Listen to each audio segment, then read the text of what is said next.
ચાલો જય जिनेन्द्र।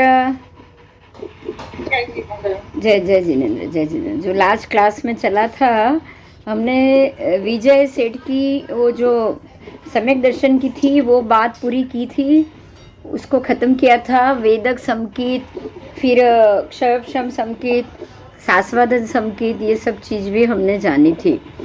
अब आगे सम्यकत्व के 5 भेद तो हमने जान लिए।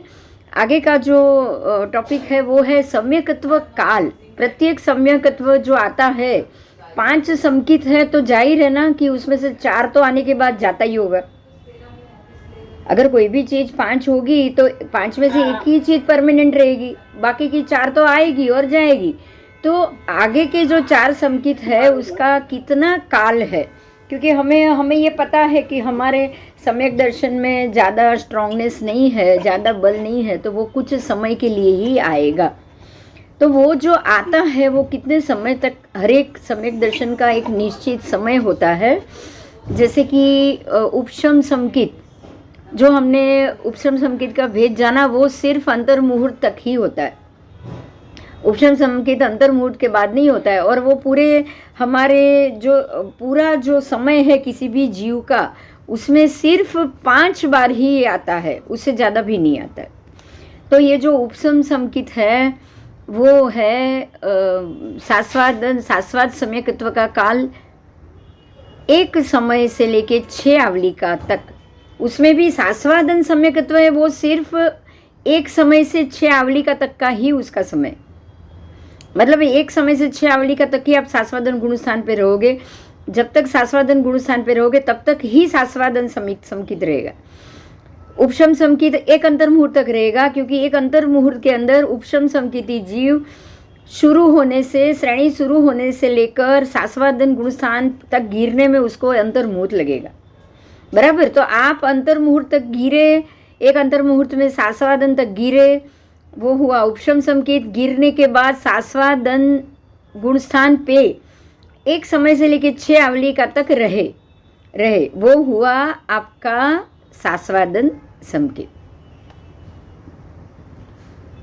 अब वेदक की बात की है। वेदक काल एक समय, वेदक काल का एक समय, क्षायिक का काल एक समय तक का ही वेदक काल होता है। वेदक काल सिर्फ एक समय का है, क्योंकि एक समय में ही आपको क्षायिक सम्यकत्व मिल जाता है। तो क्षायिक का समय कितना है? क्षायिक का काल एक भव के आश्रित 33 सागरोपम तक है, और उसका 33 सागरोपम तक क्षायिक सम्यकत्व रहेगा। मतलब ये हुआ कि जो जीव क्षायिक सम्यकत्व बांधता है, और बांधते ही उसका आयु का बंध पूरा हो जाता है, उसका आयुष्य क्षीण हो जाएगा, पूरा हो जाएगा। सिर्फ 7 लवायु कम होगा, उसका आयु कम पड़ेगा क्षायिक सम्यकत्व को पूर्ण होने में। अब ये जीव देव गति में जाएगा, और वो भी 7वें देवलोक। 7वें देवलोक की आयु है 33 सागरोपम। और जैसे कि अब हम इनकी बात करेंगे, क्षायिक संकिती कृष्ण राजा की बात करेंगे। कृष्ण राजा ने तो 7वीं नारकी नहीं बांधी, लेकिन मान लो कि उनकी तो 4 नारकी टूट गई थी, लेकिन मान लो कि किसी वासुदेव की 3 नारकी ना टूटी हो और वो 7वें नारकी में जाए, तो 33 सागरोपम उसका 7वीं नारकी का आयु। उसके बाद कहीं पे भी वो मनुष्य का जन्म लेगा और वहाँ से फिर से वो देवलोक में जाएगा, तो 33 सागरोपम का देवलोक का आयु। ऐसे कुछ समय अधिक 66 सागरोपम तक भी क्षायिक संकित आपके अंदर रह सकता है। बात समझ में आई?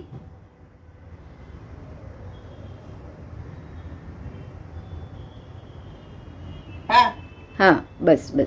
तो हो सकता है ना देव भव बाकी हो, देव भव में आप जाओ, देव में से निकल के नरक की भी गति, मतलब वो पहले तो नरक में ही गए, प्रति वासुदेव है तो, या वासुदेव है, वो तो 7वीं नारकी में जाएंगे। 7वीं नारकी भोग के फिर कुछ साल तक का उनका मनुष्य का भव बीच में आएगा, उसके बाद वो देवगति में जाएंगे। तो देवगति की 33 सागरोपम और 12वें देवलोक की या अनुत्तर विमान की, और 33 सागरोपम नारकी की गति, सब अगर टोटल करोगे तो 66 सागरोपम तक इनके अंदर क्षयोपशम सम्यकत्व रहा है। तो क्षयोपशम सम्यकत्व 66 सागरोपम अधिक से अधिक, 66 सागरोपम के बाद तो आपको नियत ही क्षायिक समकित होगा ही होगा। मतलब ये हो गया कि 66 सागरोपम का समय क्षयोपशमिक समकित आने के बाद आपको ये समझना है कि आपकी भव गिनती शुरू हो जाएगी, क्योंकि 66 सागरोपम से ज़्यादा आपका भव नहीं होने वाला। देखो ये बहुत मजे की बात है, ये बहुत अच्छी बात है, बहुत ही अच्छी बात। भगवान महावीर के जीव को भी जब भी उनको क्षयोपशमिक सम्यकत्व आया था, पहले ही भव में जो सम्यक दर्शन आया, उसके बाद 66 सागरोपम से ज्यादा उनकी भव हुए नहीं। वो उतने में ही उनका वो उसमें भी वो 7वीं नारकी में भी गए, 6ठी नारकी में भी गए और 5वीं नारकी में भी गए। आप सोचो 7वीं और 6ठी का आप प्लस करोगे तो भी कितना ज्यादा हो जाएगा, और 12वें देवलोक में भी गए। अब समझ में आ रहा है कि ये 66 सागरोपम का काल पास करने के लिए उनको कहां कहां जाना पड़ा। एक कोड़ा कोड़ी सागरोपम 27 भव में तो घूमना था, एक कोड़ा कोड़ी सागरोपम के अंदर उनको 27 भव कम पूरा घटाना था। तो ये समय का तो आया और चला गया, तीसरे भव में चला गया।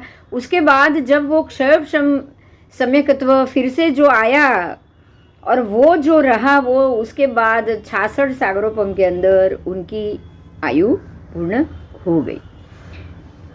आगमन प्रमाण है उपशम और सास्वादन समकिति जीव को संपूर्ण संसार चक्र में अधिक से अधिक 5 बार प्राप्त होता है। ये एक आगमन प्रमाण है जो ये कह रहा है कि उपशम और सास्वादन समकित, क्योंकि उपशम से गिरोगे तो ही सास्वादन आएगा। जरूरी नहीं कि सब जीवों को ये दोनों सम्यक दर्शन आए, जरूरी नहीं है कि आपको उपशम आए ही आए। क्षयोपशम आ सकता है, उसके बाद सीधा क्षायिक भी आ सकता है, सीधा क्षायिक भी सबको आ सकता है, सीधा क्षायिक भी सबको आ सकता है। लेकिन ये नहीं, जरूरी नहीं कि उपशम आएगा तो सास्वादन आएगा ही आएगा। उपशम बांधा है इसीलिए सास्वादन पे गिरोगे। और ये दोनों जीव को संपूर्ण संसार चक्र में ज्यादा से ज्यादा 5 बार ही होता है। वेदक और क्षायिक 1 बार ही प्राप्त होता है, क्योंकि वेदक कब आएगा, क्षायिक से पहले की स्थिति वेदक कही जाएगी। जब आप 11वें गुणस्थान से 11वें तो उपशम है, 12वें से जब आप आगे जाओगे 13वें तक, और जो भी क्षायिक समकिति अपने बाकी के सम्यक दर्शन के बाकी के मोक्ष तक के पहले की स्थिति को जब वो वेदन करता है, वो स्थिति का जब वो वेदन करता है, तब ये वेदक समकित होता है। और वेदक समकित के बाद एक ही समय के अंदर अंदर क्षायिक समकिति को एक समय, क्षायिक का काल बस, सिर्फ वेदक का काल सिर्फ एक समय का है। उसके बाद तो उनका केवल ज्ञान हो ही जाता है। मतलब केवल ज्ञान पहले के पूर्व की स्थिति ही वेदक समकित। तो आगमन प्रमाण, आकर्ष प्रमाण, 2 अलग अलग प्रमाण है। अब वेदक समकित और क्षायिक समकित तो एक एक बार ही प्राप्त होगा, क्योंकि वो तो होने के बाद सीधा मोक्ष है। क्षायपशमिक समकित असंख्यात बार उत्पन्न होता है, ये इस चीज पे ध्यान दो। क्षायपशमिक ऐसा समकित है जो असंख्य बार उत्पन्न होता है। मतलब अभी हमें शंका आई, अभी हमें सम्यक दर्शन आया, वापस हमको वो क्षायिक, आपका क्षायपशमिक चल रहा है, क्षय उपशम, मतलब बार बार उठना बैठना। बात समझ में आ रही है, घटना बढ़ना। क्षायपशमिक का मतलब समझ में आया?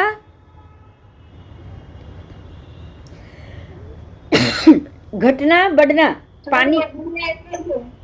हाँ, समंदर में भरती ओट आती है कि नहीं? हमारे भाव बढ़ेंगे, वापस घट जाएंगे। कभी कभी लगेगा भगवान की बात बहुत बिल्कुल सही है, और कभी कभी लगेगा अरे नहीं ऐसा तो ये हो नहीं सकता, ये पॉसिबल नहीं। होता है कि नहीं?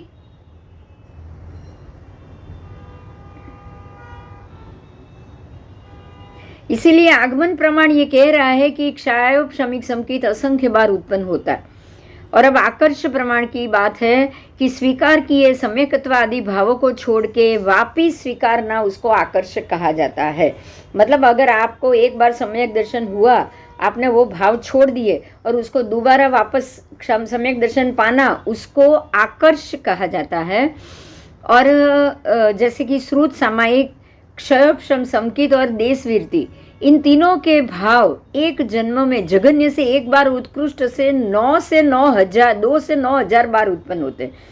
ये कहा गया है कि श्रुत सामायिक मतलब सुनने के बाद श्रद्धा आ जाए, सम्यक दर्शन आ जाए, क्षयोपशम घटना बढ़ना बार बार, और देशवीरती उसमें भी कुछ बात आ गई, नियम आ गया, आपने उसमें छूट ले ली, कुछ नियम पाला है लेकिन वो नियम पाल नहीं पाए और वापस आपने छूट ले ली। ऐसे बार बार आपको अगर लगे कि मेरे से 2 बार 3 बार 4 बार भूल हो गई है, आप हमको उससे घबराना नहीं है, क्योंकि ऐसा कहा गया है, शास्त्रों ने कहा है कि 9,000 बार ऐसी गलतियां हो सकती है। इसीलिए ये सम्यक दर्शन को क्षायब शमिक कहा गया है। अब समझ में आया?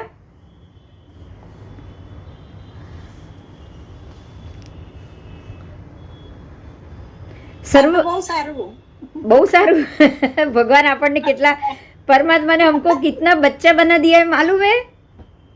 हाँ, तो बहुत सारू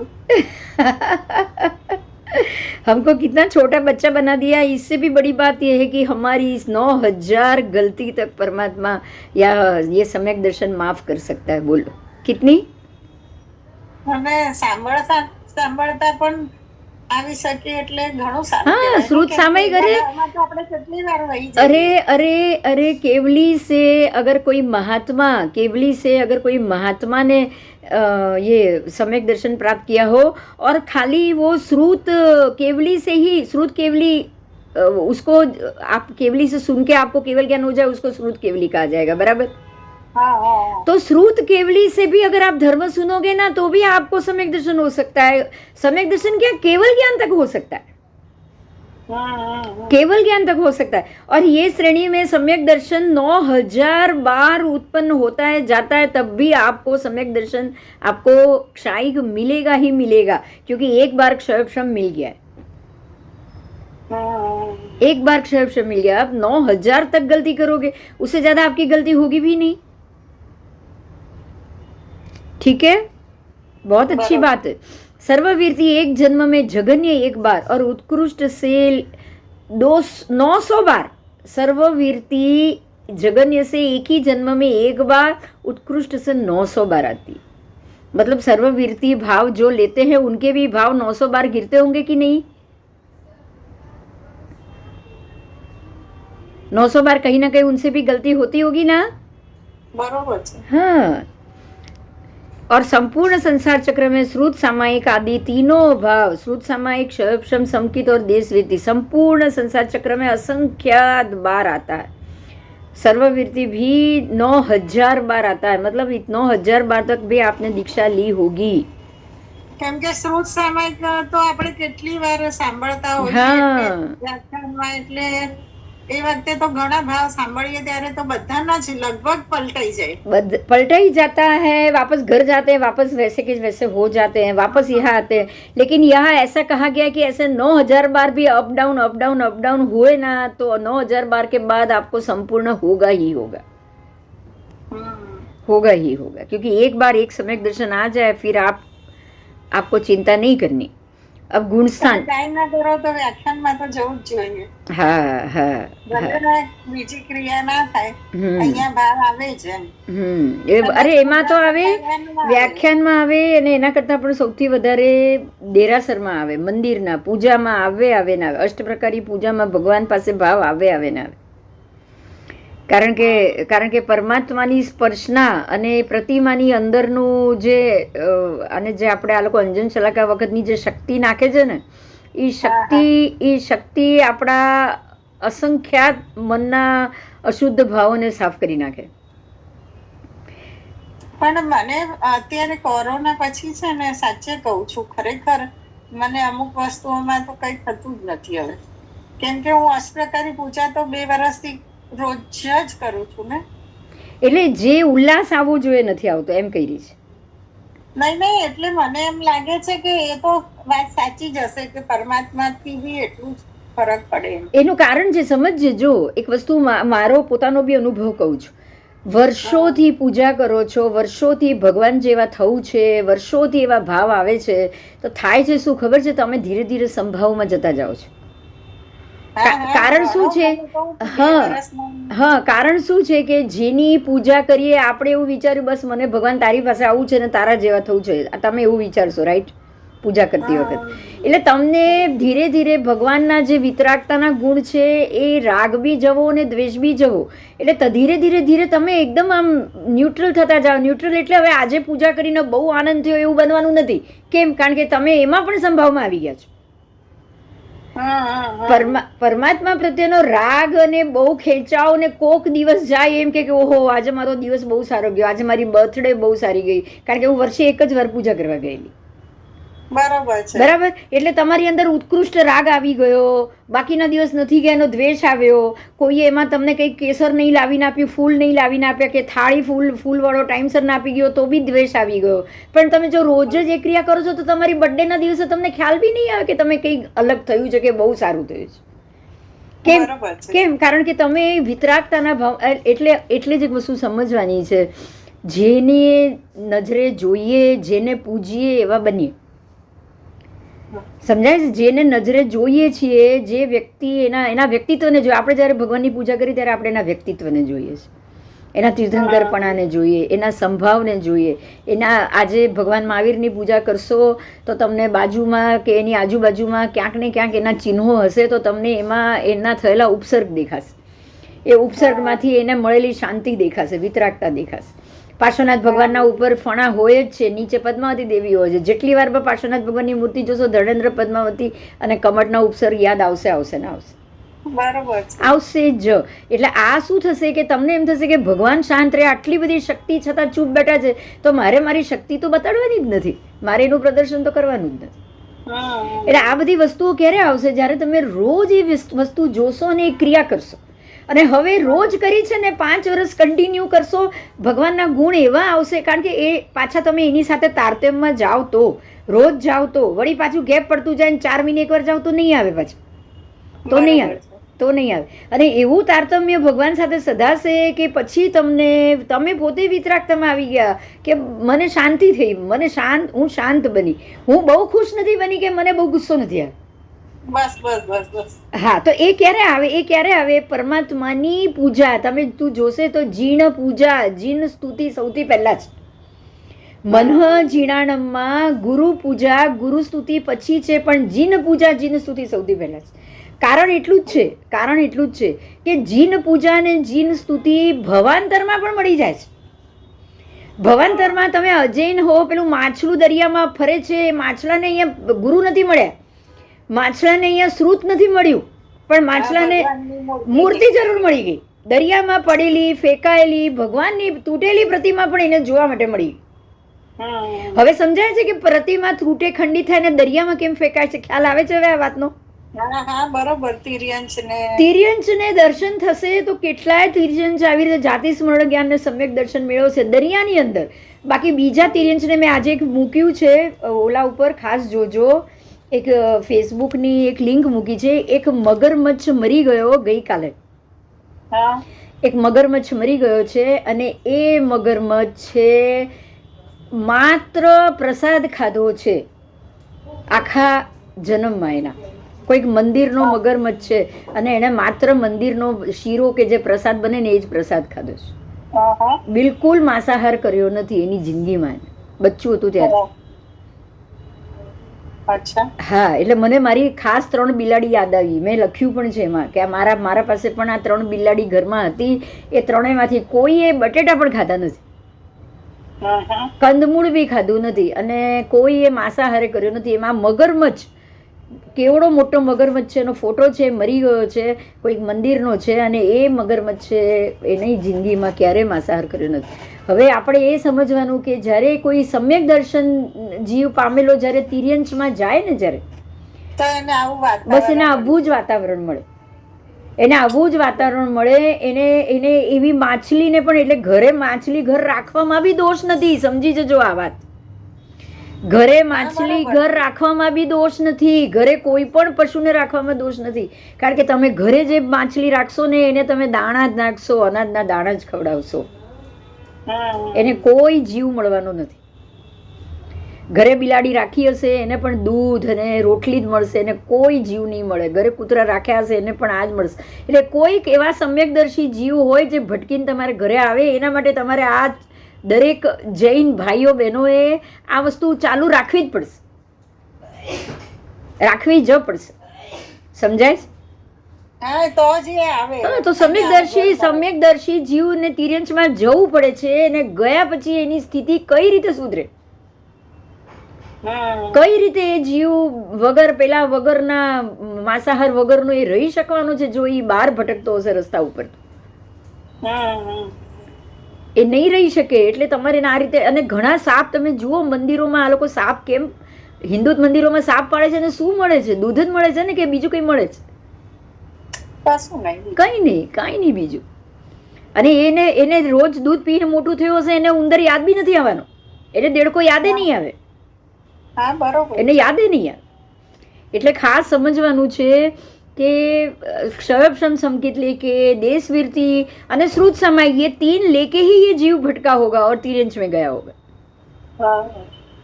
बराबर? क्योंकि 9000 बार आता है ये सब.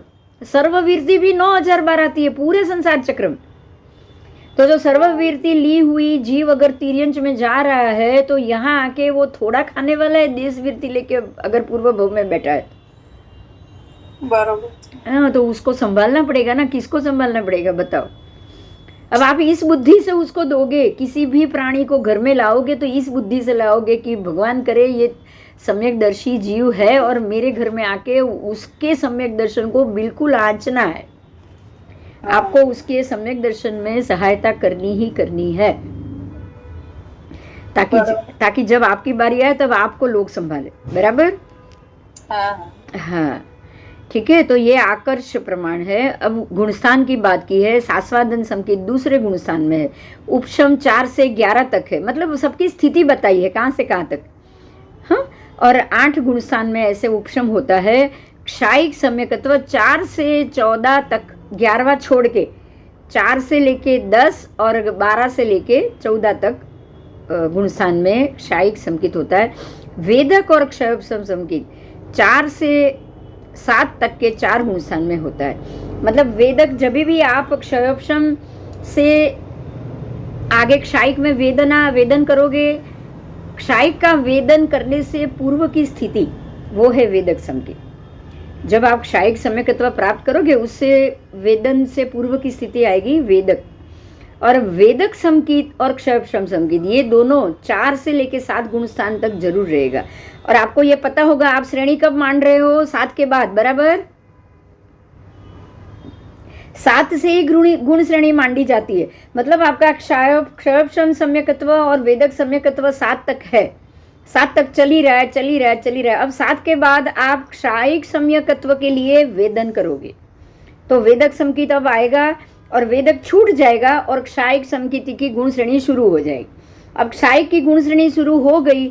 अगर आपके अंदर अभी भी उपशम पड़ा है, सास्वादन पड़ा है और ये पड़ा है मिथ्यात्व पड़ा है तो वो आप 11 से नीचे गिरोगे.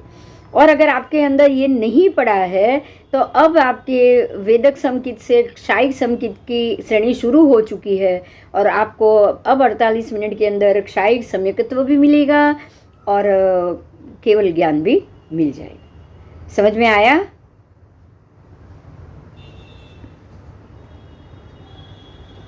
आओ, अब भाव प्राप्ति क्रम की बात की है. सम्यक दर्शन में भाव प्राप्ति क्रम. आयुष्य के बिना 7 कर्म की स्थिति की सत्ता. देखो, आयुष्य की सत्ता नहीं बताई. आयुष्य छोड़ दो, बाकी के 7 कर्म की स्थिति उसकी वो सत्ता में कहाँ तक रहता है? एक कोड़ा कोड़ी सागरोपम के अंदर ही रहता है. कितना? आयु छोड़ एक कोड़ी रहे, बस एक कोड़ा कोड़ी सागरोपम तक की ही स्थिति होती. नहीं, 7 कर्मनी स्थिति एक कोड़ा कोड़ी सागरोपम. उसमें भी मोहनीय है वो 70 कोड़ा कोड़ी सागरोपम. अगर अकेला होगा तो और ये भी संकित की बाद की बात की है, संकित के पहले की बात नहीं है. ये सम्यक दर्शन के बाद की बात है. सम्यक दर्शन मिल गया, अगर मोहनीय 70 कोड़ा कोड़ी वो मिथ्यात्व मोहनी की बात है. हाँ हाँ मिथ्यात्व मोहनीय की स्थिति, खाली मोहनी की स्थिति नहीं बोलना कभी भी, नहीं तो गलती हो जाएगी। मिथ्यात्मा मौन। मिथ्यात्व मोहनी की स्थिति 70 कोड़ा कोड़ी और संकित मोहनी की स्थिति 1 कोड़ा कोड़ी। ક્લિયર હુઆ? અચ્છા સંકેત મોહનીની બસ ખાલી એમથી हाँ ઉદ્ધાર ન હોય। हाँ, संकित मोहनी नहीं, 1 कोड़ा कोड़ी। संकित मोहनी आपका चाल उदय में है, मतलब संकित मोहनी का उदय कैसे बोलोगे? सम्यक दर्शन आ गया है लेकिन मोहनी का उदय बाकी। हाँ हाँ हाँ सम्यक दर्शन आने के बाद मोहनीय खत्म हो गया तो सीधा आपका केवल ज्ञान 48 मिनट में કોડા કોડી થી વધારે હોય જ નહીં। હોય જ નહીં। सम्यक दर्शन मिलने के बाद 1 कोड़ा कोड़ी से અને ज्यादा ઉત્કૃષ્ટ મહાવીર સ્વામીનું રહ્યું। ઉત્કૃષ્ટ માવી સ્વામીનું રહ્યું। બરાબર, પરફેક્ટ। કારણ કે એમને ઘણું બધું, એમને પૂરું 1 કોડા કોડીમાં ન્યૂન 40,000 હતું ને? હા 1 કોડા કોડીમાં ન્યૂન 40,000 તો હતું જ। હા કારણ કે ચોથો પાંચમો આરો 1 કોડા કોડીમાં ન્યૂન 40,000 એ જ આપણો તમારો આ ચોથો આરો હોય છે। ચોથો આરો આખો તો એમને તો ચોથો ત્રીજા આરાના એન્ડથી લઈને ચોથો આરો આખો હા હા એટલે એમનું બરોબર બરાબર 1 કોડા કોડી રહ્યું। બરાબર, અને બીજા ભગવાનનું અંદર અંદર અંદર અંદર અંદર અંદર અંદર અંદર અંદર। એટલે આપણા ઉદાહરણ માટે છે કે સમ્યક દર્શન આવ્યા પછી પણ 1 કોડા કોડીની અંદર તો નિયત મોક્ષ થાય જ છે। તો આયુષ એનાથી પણ વધારે પણ ટાઈમ થાય। હા ના ના ના, એનાથી તો વધારે 1 કોડા કોડી સાગરોપમ એટલે તમે પેલું અર્ધ પૂતગલ પરાવત કાળ આવ્યો, અર્ધ પૂતગલ। બાકી તો અનંત કોડા કોડી જ્યારે આ મોહનીયના જ્યારે 70 કોડા કોડી આવે એ તો મિથ્યાત્વના દળિયા બાકી છે હજી। એ તો તમને ક્યાં અનંત પૂતગલ પરાવત કાળમાં ફરિયાદ કરો છો ને ત્યાં સુધી તો તમે ત્યાં સુધી તમે અનંત પૂતગલ પરાવત કાળ ફરવાના જ છો મિથ્યાત્વ મોહનીય સાથે। બરાબર, મોહનીયની ઉત્કૃષ્ટ કોડા 70 કોડા કોડી સાગરોપમની સ્થિતિ મિથ્યાત્વને લાગે, મિથ્યાત્વીને લાગે તો મિથ્યાત્વી તો ક્યાં હજી પેલામાંથી બહાર આવ્યો અને આવે તો 1 પૂતગલ પરાવર્ત કાળ। પણ આમાં તો આ સમ્યક દર્શન તમે અર્ધમાં પ્રવેશ કરી લીધો, અડધું અડધું એટલે 1 કોડા કોડી આવ્યું, અર્ધમાં પ્રવેશ કર્યા પછી 1 કોડા કોડી રહેશે।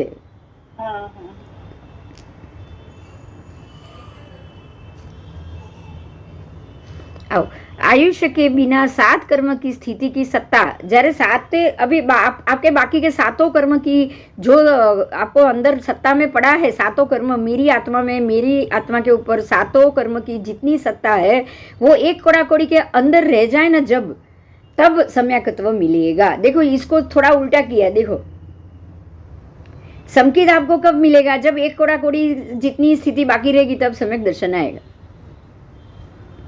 और जब आपको संकित आएगा आपकी स्थिति 1 कोड़ा कोड़ी जितनी ही बाकी रहेगी। ये दोनों बात एक हो गई।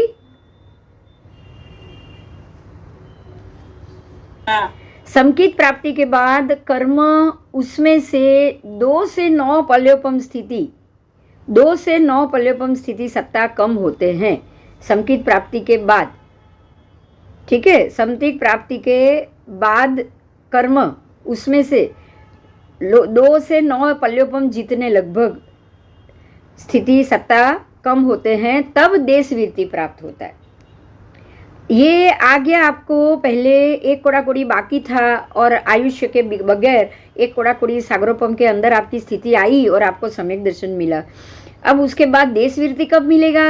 तो जब आपके 2 से 9 पल्योपम तक की स्थिति, अब आपके 9 पल्योपम तक की ही सत्ता रह गई ना वो कर्मों की, 7 कर्म की स्थिति जब 9 पल्योपम तक रह जाएगी ना तभी देश वृत्ति धर्म मिलेगा।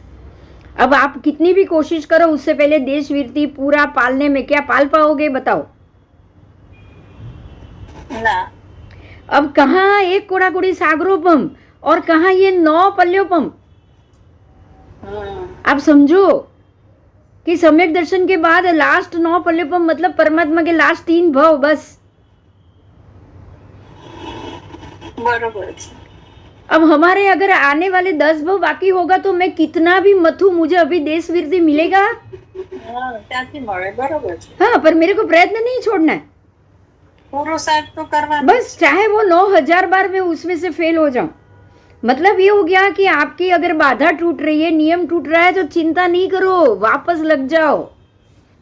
हाँ आप ये सोचो कि अभी भी मेरा काम कच्चा है, अभी भी मुझे पढ़ाई करनी है, बस आप इतना तो कर सकते हो।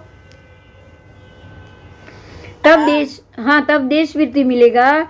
उनमें से भी कई सागरोपम की सत्ता कम होती है, तब सर्ववीरति मिलती है। तब सर्ववीरति बराबर कई पल्योपम आएगा, कई वो नहीं आएगा, सागरोपम तो आएगा नहीं, क्योंकि एक कोड़ा कोड़ी सागरोपम ही बाकी है। अब कोड़ा कोड़ी छोड़ दो आप, कोड़ा कोड़ी मतलब 1 करोड़ नहीं है, एक कोड़ी को एक कोड़ा से मल्टीपल करो, इतना उसमें से कई सागरोपम मतलब नंबर ऑफ 8 10 12 सागरोपम बाकी होगा, तभी भी आपको सर्ववीरति प्राप्त होगा।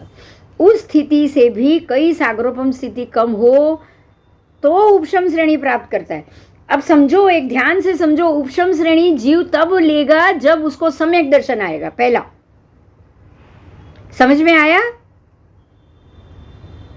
हाँ मतलब ये हो गया, अगर कभी ये शंका है ना, मेरे को बहुत बार ऐसी आती थी शंका, मैं अभी यही चीज मुझे क्लियर हुई। कैसे पता है कि उपशम श्रेणी अगर 5 बार आ गई तो क्या ये जीव मोक्ष नहीं जा पाएगा?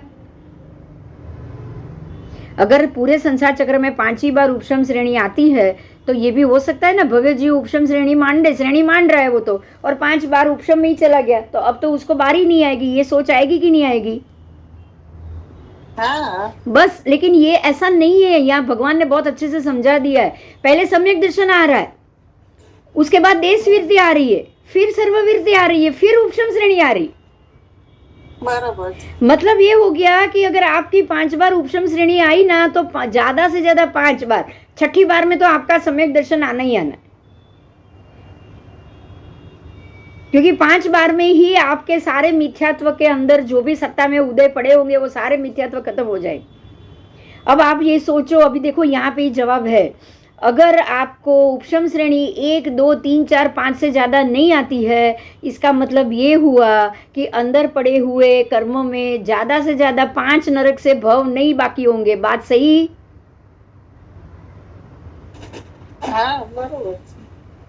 मतलब जब आपकी भव गिनती होगी ना, पहली बार सम्यक दर्शन आएगा, उसके बाद भव गिनती होगी ना, तब भी ज्यादा से ज्यादा 5 बार आप नरक में जाओगे, क्योंकि जब मिथ्यात्व का उदय होगा तभी आपको नारकी जाना पड़ेगा ना। बराबर। तो उपशम श्रेणी से गिरोगे और मिथ्यात्व के उदय के बगैर गिरोगे नहीं, और मिथ्यात्व के उदय से गिरे तो आप जाओगे कहाँ? नरक में। तो आपके जो भगवान की 27 भोग की गिनती है या हमारी किसी भी ऐसी भोग की गिनती है कि उसमें 5 से ज्यादा तो नरक में जाना ही नहीं। समझ में आया? हाँ। मतलब अभी उपशम श्रेणी की भी चिंता नहीं करनी, आए तो आए, ठीक है? हाँ। श्रेणी प्रसन्नता से ही मांडोगे, चाहे वो उपशम आए या कुछ भी आए।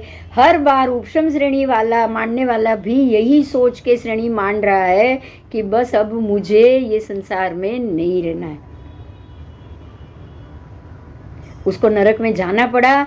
अब समझो कि उसके ऊपर आयु के अंकोड़े पड़े थे, तभी उसको जाना पड़ा ना। नरक गति के, नरकायु के अंकोड़े पड़े थे और नरकायु की सत्ता मिथ्यात्व पड़ा था, तभी उसको जाना पड़ा ना। हाँ, नहीं तो जाना ही नहीं पड़ता, अब यहाँ श्रेणिक राजा की स्थिति सोचो। तीर्थंकर नाम कर्म बांध चुके हैं, इसी भव में क्षायिक समकित उनको मिल गया है, मगर सत्ता में क्यों गया? क्षायिक भाव आ गया, क्षायिक सम्यक दर्शन हो गया, लेकिन वो सत्ता में क्यों चला गया? क्यों 48 मिनट में मोक्ष नहीं हुआ? अंदर मिथ्यात्व के उदय और नरक की गति बाकी थी, इसलिए ना। हाँ, और ऐसे ही अर्जुन माली को सोचो, इन्होंने तो हरणी का कत्ल किया था या शिकार किया था, और अर्जुन माली ने तो कितने जीवों को उसने मार दिया, लेकिन उदय में उसको अंदर नरक की आयु या नरक में सत्ता में नहीं पड़ा था। बराबर? हाँ। नहीं पड़ा था, नरक का आयु ही नहीं पड़ा था, अंदर सत्ता में मिथ्यात्व ही नहीं था। उसने जो कुछ भी किया था वो दे यक्ष અને આમને ઓલાને ખબર છે મારી સામેને પારણાની વિનંતી કરતા હતા ને ઓલા શેઠ, હા એને પૂરણ, આટલો આયુષ્ય ઓછું પડ્યું हाँ हाँ, પેલું મેળવવા માટે. पर आयु क्यों कम पड़ा, આયુષ્ય હતું. आयु क्यों कम पड़ा, क्योंकि અને देव દેવલોકમાં જવાનું આયુષ્ય બાકી હતું बाकी એટલું. बाकी था, तो आयु कम ही पड़ेगा ना फिर तो। हाँ, हाँ, फिर कहाँ એટલે से श्रेणी આટલું पूरी ઓછું होगी પડ્યું. बोलो। अब सोचो, यहाँ स्थिति सोचो, उनकी श्रेणी पूरी नहीं हो पाई, क्यों? क्योंकि उनकी श्रेणी में सत्ता में आयु बाकी था, इसलिए वो श्रेणी से नीचे आगे नहीं बढ़ पाए। बराबर? આપણે એમ કહીએ કે આયુષ્ય પૂરું થયું, हाँ, પણ એ નથી बस જોતા बस કે बस बस દેવલોકનું આયુષ્ય એટલું ભોગવવાનું बाकी હતું. है तू, मतलब ये अगर आप उल्टे सोचोगे तो ही मालूम पड़ेगा कि अंदर आयु पड़ा हुआ मिलेगा। अब ये मुद्दा निकाल दिया है ना, इसलिए दिक्कत हो रही। हाँ, हाँ, आयु का मुद्दा निकाल दिया है, अलग ढंग से लिया है, इसलिए ये दिक्कत हो रही। हाँ, हाँ, बरोबर છે. हाँ, कि आयुष्य ऐसे अंत समय में हो गया तो क्या होगा? अरे आयु तो भोगना है, आयु भोगावली कर्म के ऊपर जाता है। और अभी अभी हमने वो भी जाना कि ये प्रदेश कर्म है, प्रदेश कर्म, अनुभाव कर्म नहीं है। प्रदेश कर्म की आयु जिसको भी लगेगी वो उसके आत्मा प्रदेश के ऊपर उसके दलिये लगेंगे, ऐसे समझ में आ रहा है? हाँ, बरोबर છે. आत्मा प्रदेश के ऊपर एक के बाद ऐसे बीते हुए आयुष्य के दलिये लगे, आयु की दलिये लग चुके हैं। अब जब तक वो दलिये खत्म नहीं हुआ है, वो कहाँ से श्रेणी मांडेंगे क्षायिक समकिति की? अब कहाँ से मोक्ष होगा? आप सोचो, सत्ता में ही चला जाएगा ना, अटक जाएगा ना। हाँ, हाँ, तो क्षायिक समकित को पता है कि आपके कर्म बाकी है, आपको नहीं पता। बरोबर છે. बस, तो श्रेणी मांडोगे, श्रेणी नहीं निकल पाओगे। और वो क्षायिक समकिति मिल गया है, श्रेणी के राजा को मिल गया था, वो सत्ता में चला गया, उनकी आयु नरक की बाकी थी, उनको नारकी में जाना पड़ा। तो इस प्रकार से ये हमारे अंदर लगे हुए सम्यक दर्शन का जो दलिया है वो इस प्रकार से काम कर रहा है। बराबर? आओ, तो जब कई सागरोपम की स्थिति सत्ता कम होती है तब जाके सर्ववीर्ति चारित्र प्राप्त होता है। और उस स्थिति में भी कई सागरोपम स्थिति कम होती है तब उपशम श्रेणी प्राप्त करता है। तो इस तरह सर्व भावों की प्राप्ति प्राप्त होती रहती है। देव और मनुष्य भाव करते करते आत्मा सम्यकत्व से पतित नहीं होता है। देव और मनुष्य दो भाव ऐसा है कि यहाँ आत्मा सम्यक समकित से पतित नहीं होता, मतलब उसको सम्यक दर्शन आया और दूसरे भाव में मनुष्य में से दूसरे भाव में मनुष्य ही बनेगा तो सम्यक दर्शन साथ लेके जाएगा। समझ में आया? हाँ, और देव में और वहां जाने के बाद मिलेगा उसको, देव गति में उसको वहां जाने के बाद मिलेगा, लेकिन पतित नहीं होता है। एक भव में या 7-8 भव के अंदर वो जरूर मोक्ष प्राप्त करता है, या एक भव हो या 7-8 भव, क्षायिक समकिति जीव, पर उसको मोक्ष जरूर मिलेगा। आओ,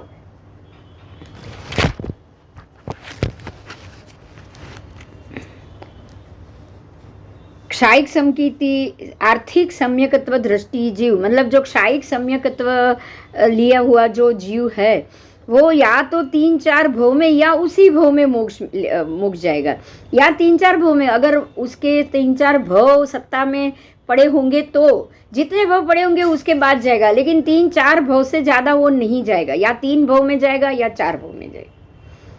बराबर? अगर होगा तो क्या क्या होगा? तो सोचो, बहुत इजी है हमारे लिए। देखो, क्षायिक सम्यकत्व मनुष्य भव में ही मिलेगा, बराबर है? अगर मनुष्य में ये क्षायिक सम्यकत्व मिला है तो अब बाकी के 4 भव कहाँ जाएगा? 3 या 4। एक नरक भव होगा, जाके सारे नारकी के आयु खत्म करके आएगा। देव में जाएगा तो सारे देव की खत्म करके आएगा।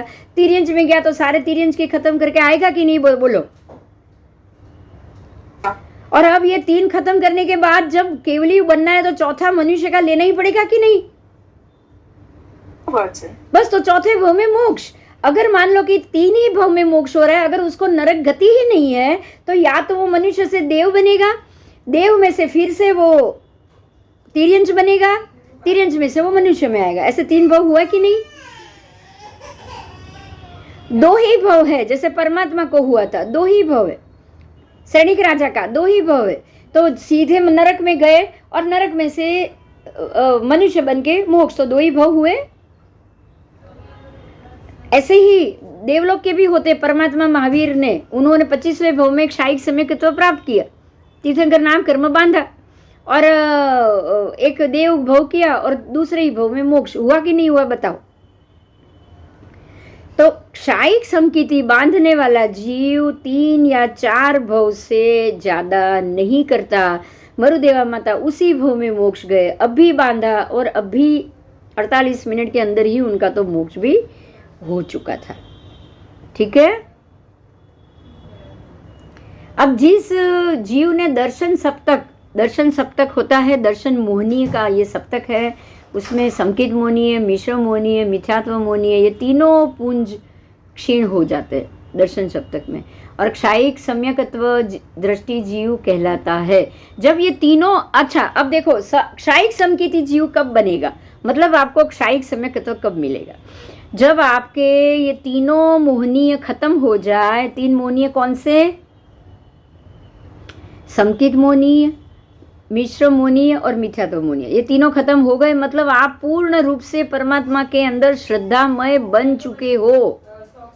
सुबह शाम सब कर्म में आपको बिल्कुल परमात्मा की जैसी ही अनुभूति हो रही है। आप और साथ में अनंतानुबंधी क्रोध, मान, माया, लोभ, चारों कषाय, 4 अनंतानु कषाय और मिश्र मोहनीय, मिथ्यात्व मोहनीय, संकित मोहनीय। अब दर्शन सप्तक हो गए 7, ये 7 दर्शन सप्तक, ये सातों के सातों क्षीण हो गए ना, तब ही आपको क्षायिक समकित मिलेगी, तब तक नहीं मिलेगी। मतलब ये हो गया कि खाली वैराग्य, खाली श्रद्धा से कुछ नहीं है। समझ में आया?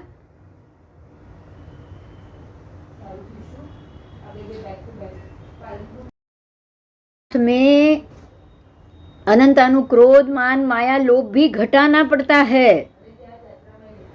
अनंतानु घटाना ही पड़ेगा, उसके बगैर। अब यहाँ एक और महत्व की बात आ रही है, ध्यान दो। आपको प्रत्याख्यानीय या अप्रत्याख्यानीय घटाने के लिए नहीं बोला गया, ठीक है? प्रत्याख्यानीय या अप्रत्याख्यानीय नहीं बोला गया है। यही कारण है कि मरुदेवा माता उसी भव में केवली बन गए। क्षायिक समकित हुआ और 48 मिनट में तो आयुष्य भी पूरा और केवल ज्ञान भी आ गया। भरत राजा को उसी भव में केवल ज्ञान आ गया। क्यों?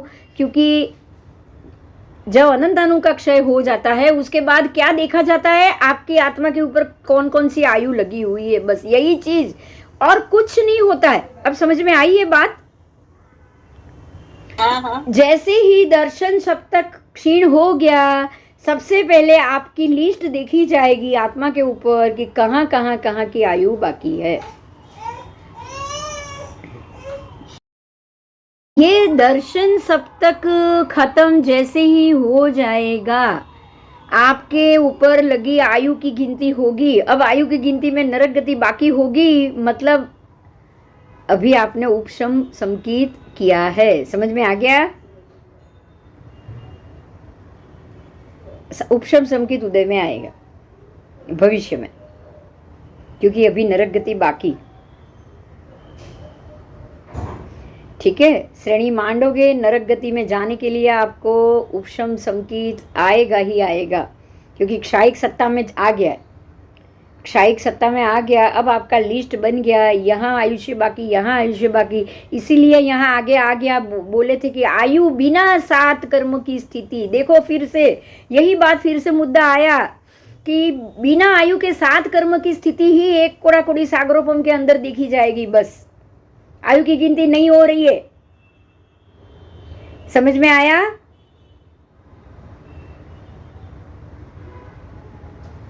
आयु की गिनती तो बाद में आएगी, अभी आपका मिथ्यात्व मोनी है ही बाकी है 70 कोड़ाकोड़ी का। तो कहां से ये स्थिति आएगी बताओ?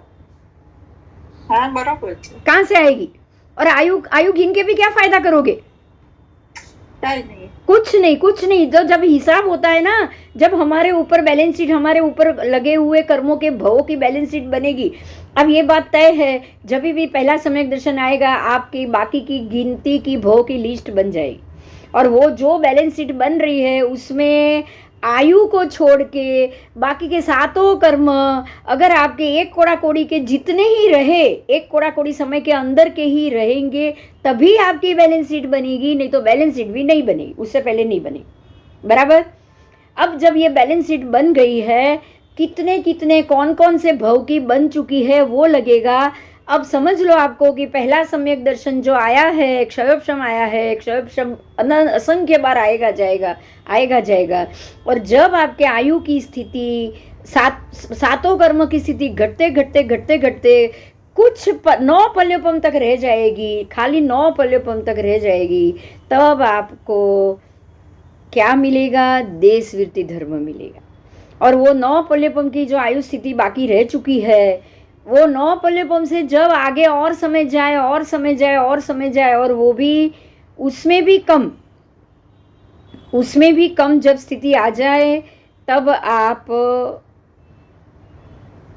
200 या उतने ही वर्ष, ज़्यादा भी नहीं, और उसमें भी या फिर कई सागरोपम भी यहाँ बताए गए हैं। कई सागरोपम की स्थिति जब कम हो जाए, कई सागरोपम कम हुई है, मतलब बाकी नहीं बोला है, बाकी नहीं बोला है, कई सागरोपम कम हो गई, मतलब अभी तो बहुत सिर्फ 200 पल्योपम ही बाकी छूट गया है। अब 200 पल्योपम जब आपका बाकी छूट चुका है, तब आपको मिलेगा सर्ववीर्ति धर्म। और इसके बाद, ये मिलने के बाद, सर्ववीर्ति प्राप्त होने के बाद, एक मिनट, हाँ, सर्ववीर्ति प्राप्त करने के बाद भी जब आपको उपशम श्रेणी, क्षपक श्रेणी की बारी आएगी, क्षपक श्रेणी करते करते मुश्किल से आपको ये समझना है, पीछे के 2, 3, 4 भव क्षायिक सत्ता में आ जाएगा, क्षायिक मिल जाएगा, वो सत्ता में चला जाएगा। वो सत्ता में गया है इसीलिए क्षपक हुआ है, ये ध्यान रखना। अरे उपशम हुआ है, ये ध्यान रखना। आपको क्षपक श्रेणी मानते हुए क्षायिक सम्यकत्व आया था, और वो इसीलिए आप मांड पाए। श्रेणी मांडने वाला क्षायिक की ही मांडता है। उपशम श्रेणी जब भी, अरे गुण स्थान की श्रेणी जब भी आप मांडोगे, तब क्षायिक समकीत आपको आएगा ही आएगा, क्योंकि 7 के बाद क्षायिक समकीति प्राप्त करने वाला जीव ही श्रेणी मान सकता है। तो आपको क्षायिक समकीति की शक्ति आपके अंदर आई है, आपके अंदर उतनी श्रद्धा जरूर आई है, इसीलिए आप 7 के बाद श्रेणी मान रहे हो। अब श्रेणी 7 के बाद मान ली है, तो क्षायिक की शुरुआत कर ली, क्षायिक की शुरुआत तो आपने कर ली, तो अब आपको अगर अंदर उपशम पड़ा है, अंदर आयु बाकी पड़ा है, तो आप सीधे क्षायिक आपका सीधा सत्ता में चला जाएगा। बंद पड़ेगा लेकिन सत्ता में आ जाएगा, ठीक है। और क्षायिक का बंद इसीलिए पड़ पाया कि आपके दर्शन सब तक कम हुए। देखो कितना सारा अनुसंधान हो रहा है, पता है। आज आपको पूरा क्षायिक सम्यकत्व कैसे हो रहा है, ये पूरी चीज जानने को मिलेगी कि नहीं, बताओ। क्षायिक समकीति की अंतिम स्थिति क्या होगी, क्षायिक सम्यकत्व आने से पहले की स्थिति क्या होगी? दर्शन सप्तक क्षीण होगा। और दर्शन सप्तक तभी क्षीण होगा जब आपके 4 या 5 आयु, 3 या 4 आयु ही बाकी रहेगी, 3 या 4 भव, 3 भव या 4 भव, ठीक है। ये क्षायिक सम्यक दृष्टि की बात है, अगर वो सत्ता में लेके बैठा है तो, नहीं तो फिर उसी भव में मोक्ष। इस प्रकार से क्षायिक समकीति आप बन सकते हो। आओ अब तीसरे भव में मोक्ष, दूसरे भव में मोक्ष किस किस की चीज का होता है। जैसे हमने ये माना कि पहला जीव का अगर एक भव देवगति का होगा तो भी वो तीसरे में उसको क्षायिक समय का तो सत्ता में चला जाएगा। अगर किसी जीव का नरक गति का भव बाकी होगा तब भी उसको आया हुआ सम्यक दर्शन सत्ता में चला जाएगा,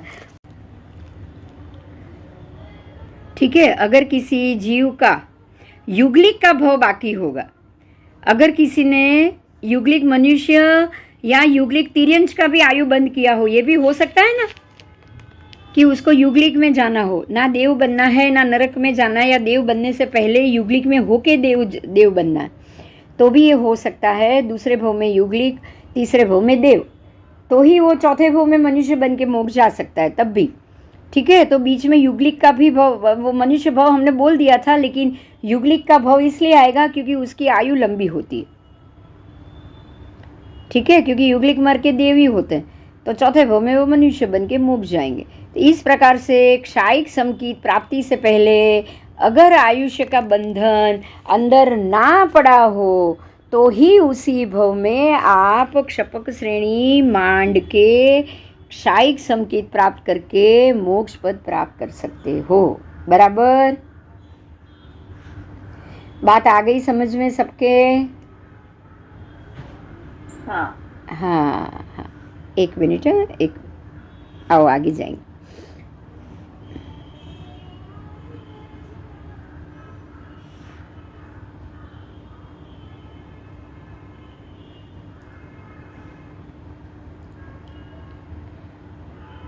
सम्यकत्व का उपयोग एक अथवा अनेक जीव की अपेक्षा, एक जीव होगा तो भी और अनेक जीव होंगे तो भी, जघन्य अथवा उत्कृष्ट अंतर मुहूर्त ही होता है। और सम्यकत्व भी उपक्षण स्वरूप लब्धि तो एक जीव की अपेक्षा से जघन्य अंतर मुहूर्त और उत्कृष्ट मनुष्य भवों से अधिक 66 सागरोपम तक की होती है, उसकी लब्धि, क्षण स्वरूप उसकी लब्धि। लेकिन सम्यक दर्शन आप इतना समझना कि अगर अंतर्मुहूर्त से ज़्यादा आपका सम्यक दर्शन टिक गया ना, तो आप ये समझ लो कि आपकी श्रेणी मांडनी आप शुरू कर लोगे। और ये समय ऐसा है, ये काल, कि जहाँ ना आप श्रेणी मान सकते हो ना ही आप मोक्ष जा सकते हो, तो आपकी यहाँ श्रेणी होगी भी नहीं। आपको एक अंतर्मुहूर्त से ज़्यादा आपका तीव्र ध्यान और तीव्र सम्यक दर्शन टिकेगा भी नहीं। समझ में आया? ना हमारा टिकेगा, ना महात्माओं का भी टिकेगा, किसी का नहीं टिकेगा। कोई क्वेश्चन इसमें? हाँ। उसके बाद सम्यकत्व से पतन ना हो तो वो जीव मुक्ति ही प्राप्त करेगा। अगर आपका सम्यक दर्शन से पतन ना हुआ, आपके अंदर कोई भी आयु बाकी ना हो, जैसे हमें ये पता है ना, प्रसन्न चंद्र राजर्षि, आप सोचो 7वें नारकी तक पहुंच चुके थे वो अपने मन से, मन के भावों से तो पहुंच चुके थे कि नहीं? लेकिन सम्यक दर्शन से गिरे नहीं ना, 48 मिनट के अंदर ही सीधी लाइन पे उनका सम्यक दर्शन चढ़ गया। समझ में आया? हमारा सम्यक दर्शन 48 मिनट में ऐसे कभी कभी क्यों गिर जाता है, ये भी समझ में आया?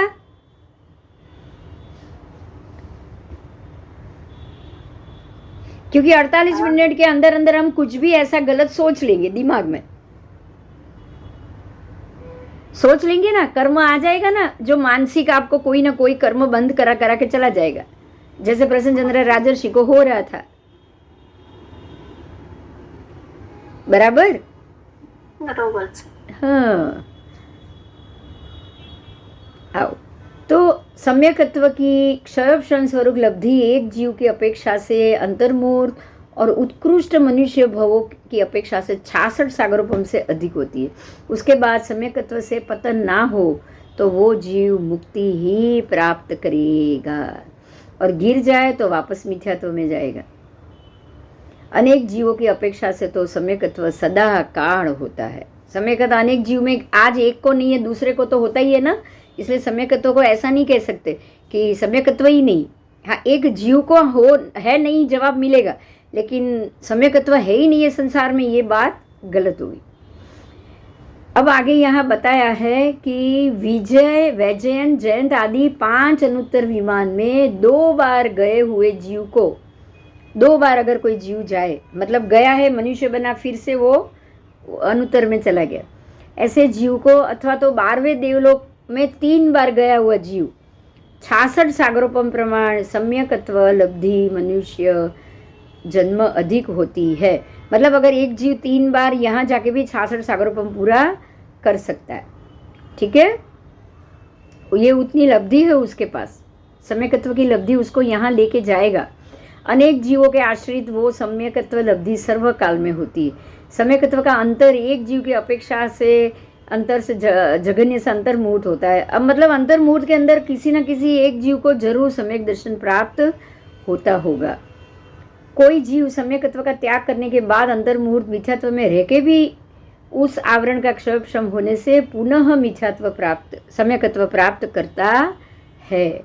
और उत्कृष्ट से कुछ काल कम अर्ध पुद्गल परावत काल बीत जाने के पश्चात फिर से स्वयमेव अवश्य वो सम्यकत्व प्राप्त करता ही है। समझ में आई बात? एक बार संकित आ गया तो उसके बाद अर्ध पुद्गल परावर्त काल में आपको दोबारा ये क्षायिक सम्यकत्व प्राप्त होगा ही होगा। आओ, तीर्थंकर भगवंत की प्रवचन,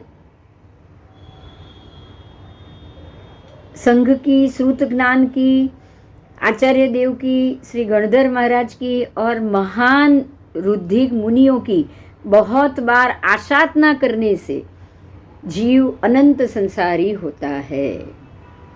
हम अनंत संसारी कैसे होंगे बताओ? तो जो भी अरिहंत सिद्ध आचार्य उपाध्याय साधु ये पांचों की आशातना की होगी तभी हम भटक रहे, बराबर। इसमें जीव को सम्यकत्व का महान अंतर पड़ जाता है। क्यों? अब देखो, ध्यान दो, हमारा सम्यकत्व आएगा वापस गिरेगा, आएगा गिरेगा। क्यों? क्योंकि हम ये पांचों की आशातना कर रहे हैं। ये पांचों की आशातना से ही ऐसा क्यों होगा? क्योंकि ये पांचों समकीति है। ये पांचों को मानना नहीं मानना और ऊपर से उनका अपमान करना, उनकी आशातना करना, उनको तकलीफ पहुंचाना, अगर हम ऐसा करेंगे तो वो समकीति है, तो हमारे पास समकीत आएगा क्या?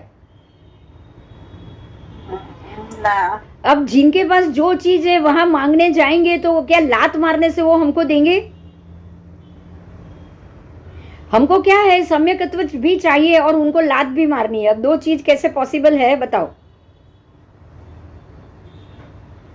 चाहिए सम्यक दर्शन, मंदिर में जाना नहीं। चाहिए सम्यक दर्शन, महात्मा या प्रवचन सुनना नहीं। और चाहिए मोक्ष, पॉसिबल है बताओ? तो उनकी आशातना करना ही सबसे बड़ा कारण है कि दर्शन मोहनीय लग जाएगा। क्या लग जाएगा?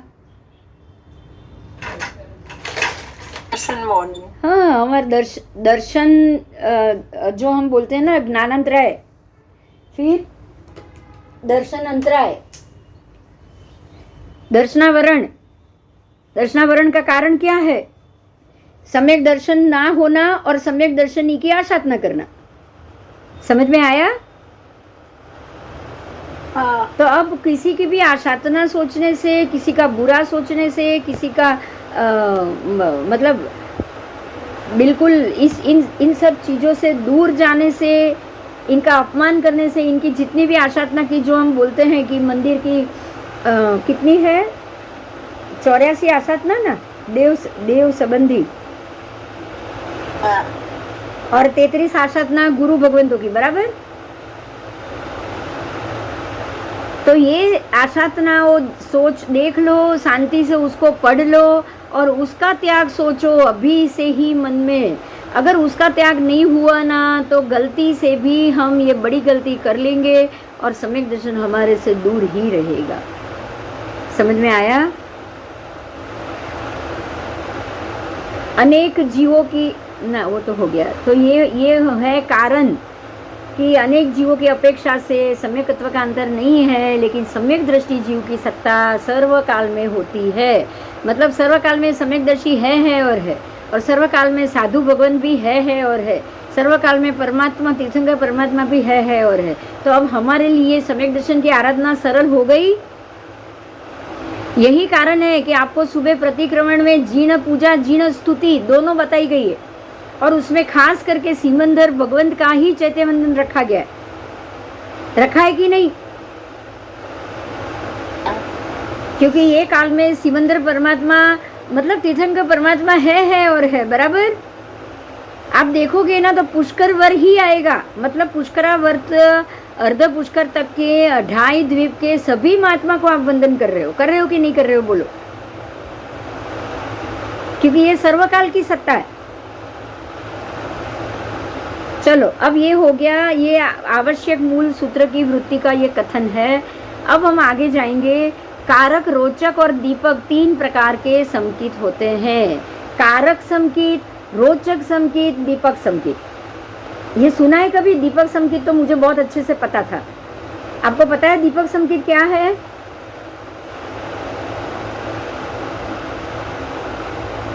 ये 3 प्रकार के भी सम्यक दर्शन है जो अशुद्ध कहे जाते हैं। उसमें सम्यक धर्म अनुष्ठान की तद्गत चित्त में प्रवृत्ति कराने वाला कारक सम्यकत्व कहलाता है, और ये विशुद्ध चारित्रवंत जीव को ही होता है। मतलब आप आज महापूजा है, परमात्मा का दर्शन करने मंदिर गए और परमात्मा की इतनी बड़ी रिद्धि सिद्धि देख के आपको सम्यक दर्शन हुआ, तो इसको क्या कहोगे? आपका विशुद्ध चित्त होगा तो ही होगा। पहली बात, ऐसा नहीं है कि हर एक को होगा।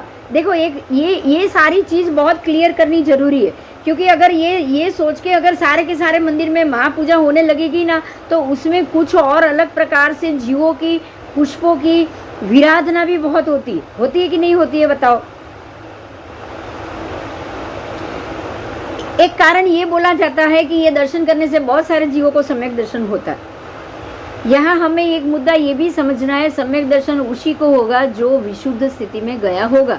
अब जो विशुद्ध स्थिति में गया होगा वो क्या महापूजा देख के ही सम्यक दर्शन होगा, या किसी महात्मा को भी देख के उसको सम्यक दर्शन हो सकता है?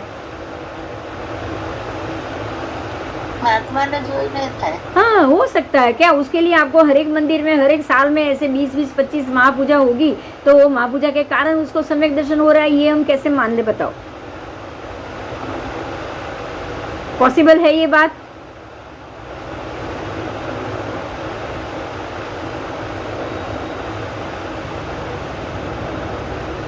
जो विशुद्ध स्थिति वाला है उसको तो प्रतिमा देख के भी आदेश्वर दादा के दर्शन करेंगे पालीताना जाके, तो वहां भी समकित होगा कि नहीं होगा? होगा ही। अब जैसे ये हमारे में आत्माराम जी महाराज जो पालीताना गए, शत्रुंजय गए, भगवान का दर्शन किए और दर्शन करके ही नीचे उतर के बोले कि नहीं, प्रतिमा को तो मानना ही मानना है, तो उनको सम्यक दर्शन ही हुआ ना, सच्चा ज्ञान ही प्राप्त हुआ ना परमात्मा की प्रतिमा को देख के। कि प्रतिमा ना हो ये संभव ही नहीं है। हुआ कि नहीं? तो जाति स्मरण ज्ञान, सम्यक ज्ञान प्रभु की प्रतिमा से तो होता ही होता है। ठीक है, तो आप ये अनुष्ठान करो। हाँ, उसमें ज्यादा जो एकेंद्रियों की हानि हो ऐसा भी अनुष्ठान हमको नहीं करना चाहिए। बराबर? आओ, उसका भी तो ध्यान रखना ही पड़ेगा। फिर सम्यक धर्म अनुष्ठानों में सम्यकत्व की प्रवृत्ति नहीं कर सकता हो, लेकिन उसके प्रति रुचि जरूर उत्पन्न रखता हो, उसको रोचक सम्यकत्व कहा जाएगा। क्या कहा जाएगा? रुचि जरूर है, उसको रुचि बहुत है, मगर अनुष्ठान में वो सम्यकत्व की प्रवृत्ति नहीं कर सकता है, मतलब अनुष्ठान नहीं कर सकता। जो मनोजीर्णम सज्जाय में 6 आवश्यक षड आवश्यक बोला है, वो षड आवश्यक नहीं कर सकता, लेकिन रुचि जरूर है। समझ में आया? उसको बोला जाएगा रोचक संकेत। और तीसरा है दीपक संकेत। जीव अजीव आदि सारे पदार्थों का उपदेश वो दूसरों को ज्ञान प्राप्त करा सके, ऐसे महात्मा हो जो दूसरों को ज्ञान बहुत अच्छा दे पाए और जीव अजीव ये सब समझा पाए, और दूसरे व्यक्ति सारे लोग उसके ये समझाने से उसको सम्यक दर्शन प्राप्त हो पाए। लेकिन वो जीव खुद स्वयं मिथ्या दृष्टि होने के कारण उसको ये ज्ञान कभी भी ना मिले, उसको दीपक संकेत कहा जाता है। समझ में आया? हमने दीपक संकेत में अभवी નું જ કીધું। हाँ, अभवी जी, क्योंकि वो भी दीक्षा लेता है, उपदेश तो देता ही देता है। તમારે આ વખતે વ્યાખ્યાનમાં બધું અમને બહુ સરસ સમજાવ્યું, મારા સાહેબે એટલું સરસ સમજાવ્યું, નાના મારા સરના વ્યાખ્યાનમાં બહુ આવી ગયું। हाँ, पर दीपक पर पदार्थ को प्रकाश करता है, लेकिन उसके नीचे हमेशा अंधेरा रहता है। यही कारण है कि उसको दीपक संकेत कहा गया है। ऐसे संकेत वाले अंगार मर्दक आचार्य आदि के समान अभव्य जीव को भी होता है। जो सांभळजे जी, अभव्य जीव को भी, मतलब जरूरी नहीं कि अभवी को ही होता है। और दीपक संकेत वाला संकेत शब्द आया है तो दीपक संकेत वाला कोई दूसरा संकेत में चढ़ ना पाए ये भी पॉसिबल नहीं। हाँ, लेकिन जब तक दीपक संकित है तब तक उसका मोक्ष निश्चित नहीं है, ये बात निश्चित, बराबर बराबर। हाँ, क्योंकि दीपक संकेत के बाद उसको रोचक संकेत और ये संकेत भी बाद में तो हो ही सकता है ना। अभवी को ये नहीं हो पाएगा, इसलिए अभवी को भी बोला है, ठीक है। अभवी को तो दीपक संकेत ही होगा, अभवी को बाकी का संकेत होगा ही नहीं, अभवी को एक ही संकेत होगा, दीपक संकेत। लेकिन जो बाकी के दूसरे मिथ्या दृष्टि जीव है उसको दीपक संकेत होगा ही, लेकिन समय निकलने के बाद उनको रोचक संकेत या फिर जो कारक संकेत, ये दोनों होगा। जब उनको सम्यकत्व होना लिखा होगा तब उनको कारक संकेत दीपक में से वो कारक में भी जा पाएगा। आओ,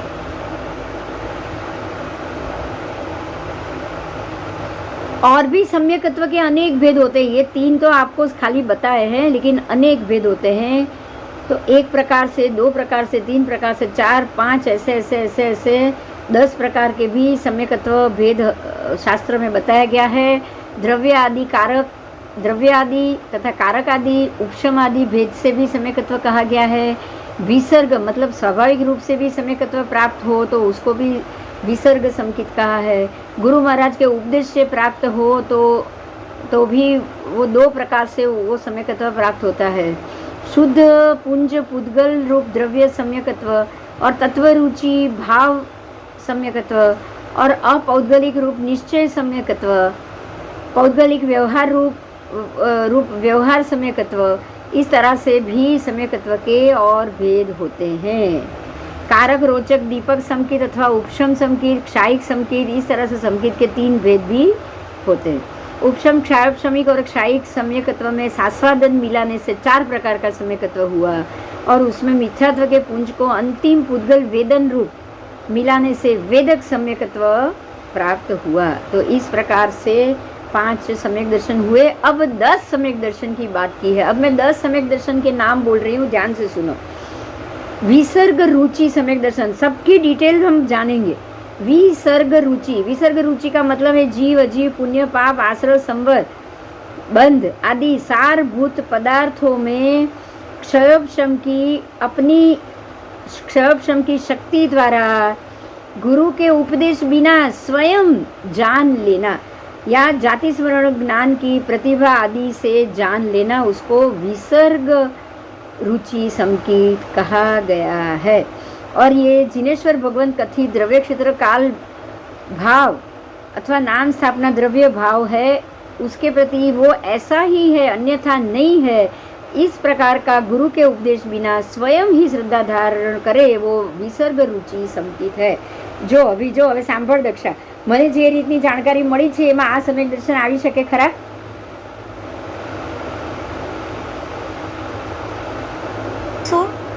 विसर्ग रुचि सम्यक दर्शन जो परमात्मा के कहे हुए द्रव्य क्षेत्र काल भाव नाम स्थापना द्रव्य और भाव और उसी के आत्म के आत्मगुण में एक आत्मा को सहज रुचि उत्पन्न हो, अभिलाषा हो, और आप ये मानो कि ये परमात्मा ने ये सारी जो चीज़ बताई है उसको स्वयं में अपने आप जान लेना, अथवा तो किसी ज्ञान की प्रतिभा आदि से आत्मा का परिज्ञात होना, मतलब आत्मा को जानकारी मिलना, स्वयं में मिलना। तो इस चीज को ये विसर्ग रुचि संकित कहा गया है। उसमें जीव अजीव पुण्य पाप आश्रय संवर बंध आदि सारभूत पदार्थों को अपने क्षयोपशम द्वारा गुरु के उपदेश बिना स्वयं में जान लेना। આની પોસિબિલિટી ખરી ને? કોની વાત કરી તમે? એટલે આગમ પાઠથી પંચાંગ બનાવવાની જે ક્રિયા છે ને એની વાત કરું છું. હા તે હવે આગમ પાઠ તો પેલી જાતે જ મહેનત કરીને આગળ એ રીતે જ આગળ અભ્યાસ થયો છે ને, એમ કહું છું. જાતે બરાબર છે. હા, તો એમાં આ પોસિબિલિટી ખરી ને, એમ કહું કે ભાઈ ક્યાં તો આમાં જે શબ્દો આવે છે ને એના ઉપરથી એવું લાગે છે કે સ્મરણ આત્મ કા પરિજ્ઞાત હોના એમ, યા તો સ્વયં એવું જાણી લેવું અથવા જાતિ સ્મરણ જ્ઞાનથી આ વસ્તુ મળવી. જેમ હવે શ્રેયાંશ કુમારને કેવી જાતિ સ્મરણ જ્ઞાનથી ખબર પડી કે પરમાત્માને આ રસ ખપશે, શેરડીનો રસ ખપશે, એમ હવે આ ગણિત કઈ રીતે ફરે છે, શું ફરે છે, આગમમાં આ રીતના પાઠ મળવા પછી પાઠ તો પછી મળ્યા ને, મને નોલેજ તો એ જે રીતના સમજાયું ને ફરે છે ને પંચાંગ તો મેં તો એના પહેલા જ બનાવી દીધું હતું. હા, એટલે પૂર્વનું કહીએ જાતિ સ્મરણ જ્ઞાન કો, અથવા તો આપણે એમ કહીએ કે સ્વયં એ કોઈ જ્ઞાનની પ્રાપ્તિ થવી એમ. અને આ બધા સારભૂત પદાર્થ આવે ને, જીવ અજીવ ને એ જ બધું આવ્યું ને એમાં બી પદાર્થ તો 14 રાજલોક ના જ આવે. તમે નવકારના જાપ કર્યા છે, હા, તો એ નવકારના જાપથી પણ આ થઈ શકે. નૌકાના જાપથી પણ આ થઈ શકે. અને પાછું ઇમ્પોર્ટન્ટ શું છે ખબર છે, એ નૌકાના જાપથી પણ. અને જે આમાં જે વસ્તુ લખેલી છે ને કે ક્ષયક્ષમની પટુતા, એટલે ક્ષયક્ષમ એવી વસ્તુ છે કે જો દર્શનાવરણનો બી ક્ષયક્ષમ આવે ને તો બી શ્રદ્ધા મજબૂત થાય. બરાબર.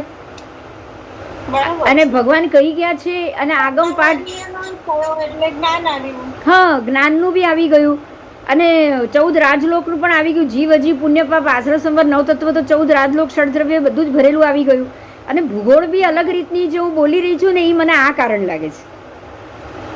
હા, તે હોઈ શકે. અને આ બધી ઘણી આમાં અમારા વ્યાખ્યાનમાં આ વખતે અમને એ પણ લીધું હતું કે એના કારણે આ બધું જે થાય ને એના આપોઆપ લબ્ધિ આવે. એટલે લબ્ધિને આપણે જરા કંસ આવ્યો હોય તો પણ આ થઈ શકે. હા, એટલે પેલું આત્મગુણ મેં એક મેં ઇત્યાદિ આત્મા કો સહજ રૂચિ અભિલાષોના એમ, એટલે કે સહજ સ્વાભાવિક એક તો જાગવું અને સ્વાભાવિક રુચિ જાગવી. અને રુચિ જાગ્યા પછી એને કુદરતી જાતે જ મંથન કરીને જ્ઞાનની દ્રષ્ટિકોણથી આ વસ્તુને પાછું પરમાત્માની વાત સાચી જ છે. જિનેશ્વર ભગવાન કથિત દ્રવ્ય ક્ષેત્ર કાલભાવ, એટલે મને એ જ લાગે છે કે આ વસ્તુ હોઈ શકે. રાઈટ? હા, હા, એ હોઈ શકે. અને એ પણ પાછું પેલું ગુરુ કે ઉપદેશ બિના સ્વયં ही શ્રદ્ધા ધારણ કરે, એ પણ આવે ને પાછું. કારણ કે એમાં તો ગુરુ પરમાત્માની વાતોથી તો હું વિપરીત જઉં છું પાછી. શ્રી જીનેશ હવે બીજું સંકિત છે. બીજું છે આજ્ञा उपदेश रुचि. उपदेश रुचि में जिनेश्वर भगवान ने जो देखा है ज्ञान में उसे ही केवली भगवंत या छद्मस्त गुरु महाराज आदि उपदेश है. इस प्रकार अनेक उपदेश से तत्व अभिलाषी होना धर्म उपदेश रुचि संकेत है. मतलब परमात्मा ने जो कहा है उसी से उनका ही सुन के गुरु भी उपदेश दे रहे, और वही उपदेश में तत्व के अभिलाष द्वारा हम उसको सुनने जाए और उनको सम्यक दर्शन प्राप्त हो, वो है उपदेश रुचि.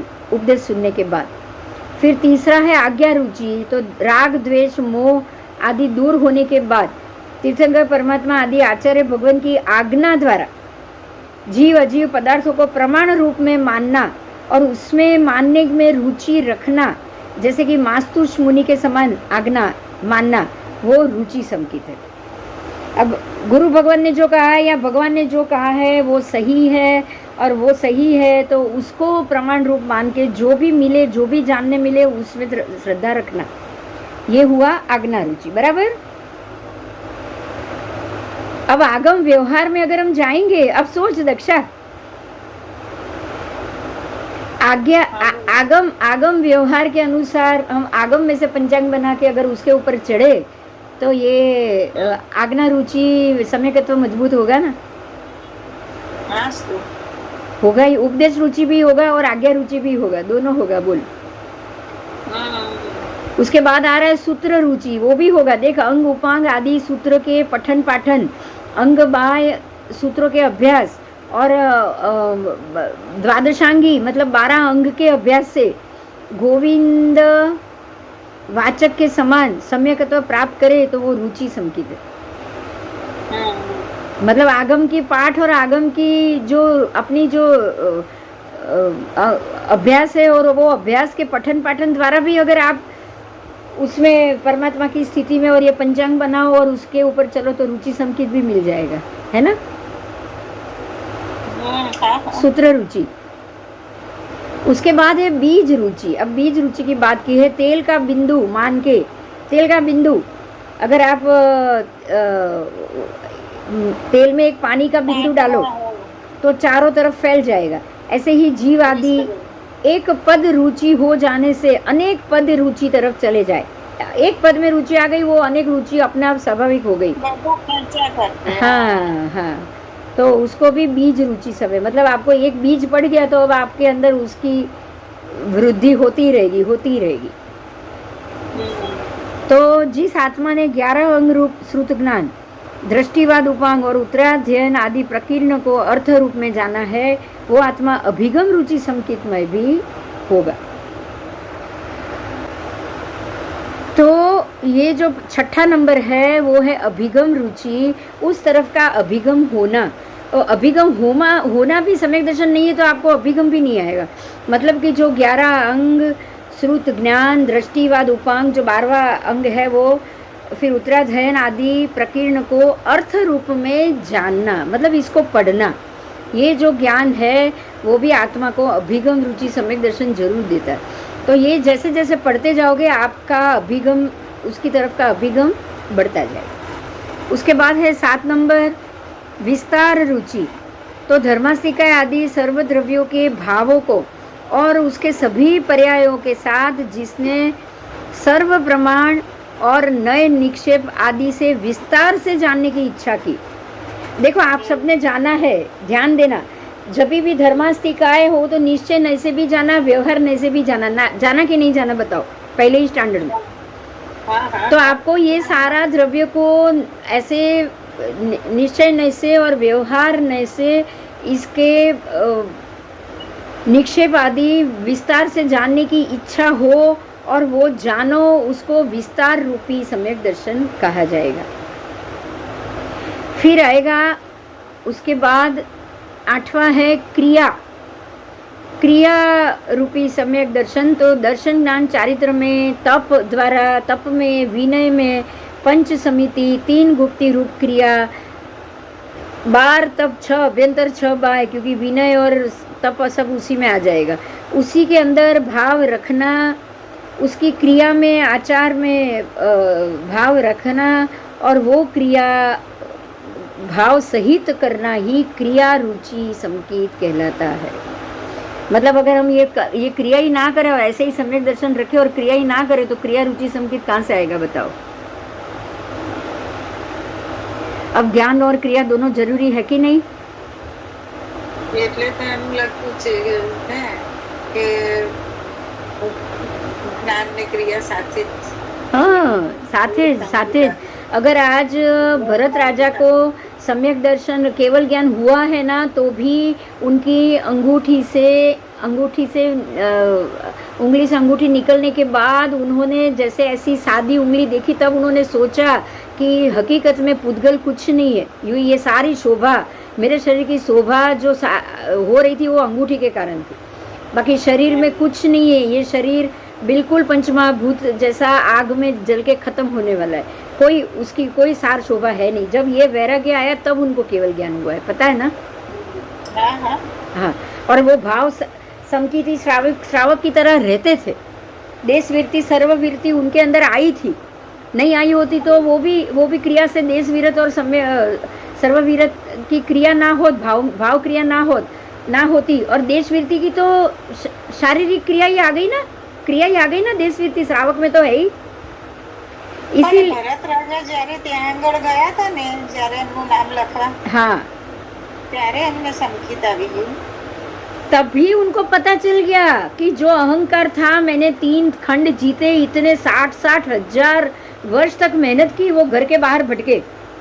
भरत राजा 60,000 वर्ष तक घर के बाहर रह के भटके, और इतना भटकने के बाद 6 खंड जीते, और जीत के जब अपना नाम लिखने गए उत्साह से कि चलो अब ये सबसे लास्ट ऊपर का जो ऊंचा पर्वत है उसको ऊपर में चढ़ूं, और चढ़ने के बाद उन्होंने नाम लिखने की कोशिश की ना, तब उनको पता चला कि यहाँ मैं उनको किसी और का नाम मिटा के लिखना पड़ा। पूरा पर्वत चक्रवर्ती के नाम से भरा हुआ था, तब उनको समझ में आया कि ये पराक्रम मैंने अकेले ने नहीं किया, मेरे पहले असंख्य लोग ये कर चुके, मैंने कुछ भी नया नहीं किया। हाँ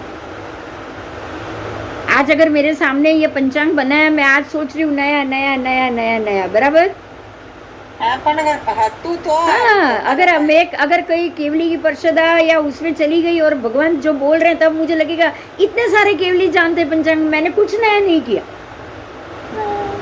तब ये सोच आएगी कि नहीं? हाँ हाँ क्योंकि जो श्रुत केवली है, जो केवली भगवान थे, उनको तो सबको ये पता है। ज्ञानी महात्मा जो समकी शाही समकी सबको पता ही होगा ना। फिर तो जब तब मालूम पड़ता है कि ये मैंने कोई नया काम नहीं किया है, जो है वो ही बताया है मैंने, मेरे कहने से कुछ नहीं हुआ है। तब जाके वो अहंकार टूटेगा, क्योंकि ये अहंकार ही सम्यक दर्शन को रोकता है। सम्यक दर्शन को रोकने वाला मिथ्या भाव ही है। मिथ्या मैंने किया वही मिथ्या है ना। मैंने किया, ये काम मेरे से हुआ, यही मिथ्या भाव है बस। कोई गलत बोलना या जैन धर्म छोड़ के जाना मिथ्यात्व ऐसा नहीं है।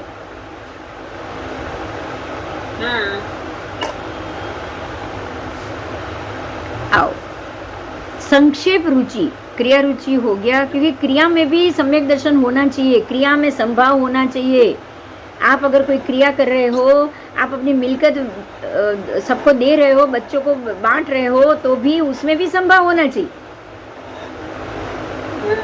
नहीं तो उससे भी राग द्वेष खड़ा और कर्म बंधन खड़े होंगे कि नहीं होंगे? तो ये क्रिया, इसमें अगर क्रिया नहीं होगी तो कर्म बंधन होना ही है।